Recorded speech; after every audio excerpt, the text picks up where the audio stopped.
kuja Marsabit ati wanakuja kuunganisha watu.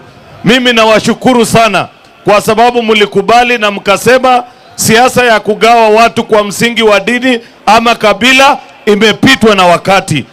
Tunataka viongozi ambao wanashikanisha watu wetu wote.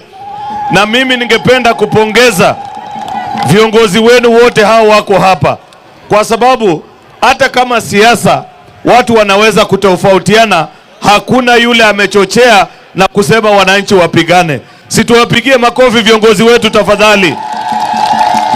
Mimi nawaambia Mwenyezi Mungu azidi kubariki hao viongozi katika kazi yao. Siasa itakuja na itaenda. Wakushinda atashinda. Ule mwingine angojee siku ingine. Kweli ama si kweli?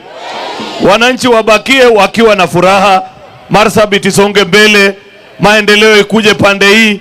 Ile maneno yote mzuri ambaye rais alituahidi wakati amekuja hapa 2022 wakati wa campaign iweze kupatikana hapa Marsabit. Na mimi najua wakati leo tunamrudishia rais ripoti, tunamwambia kitu ya kwanza, wananchi wa Marsabit wanakungoja kwa hamu na gamu. Nyinyi mmekuwa watu wa rais kwa muda mrefu, na mnajua tulipopata serikali ile shida ambayo ilikuwa. Wale waliokuwa wametutangulia walikuwa wamekopa kila kona. Rais akapambana kwa miaka miwili kudhibiti mambo ya uchumi, kulipa madeni.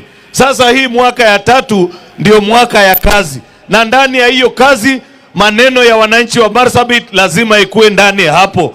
Maneno ya barabara zenu, hospitali zenu, zile viongozi wamezungumza hapa, na mambo yote ile ambayo wananchi wa Marsabit kwa muda mrefu wamekuwa wakisema, mpaka hata zile damu ambazo zimekuwa zikizungumzwa serikali hii mpaka serikali ile na haifanywi, itafanywa muhula huu ndani ya serikali hii ya William Samoei Ruto, kwa sababu hatuwezi kukubali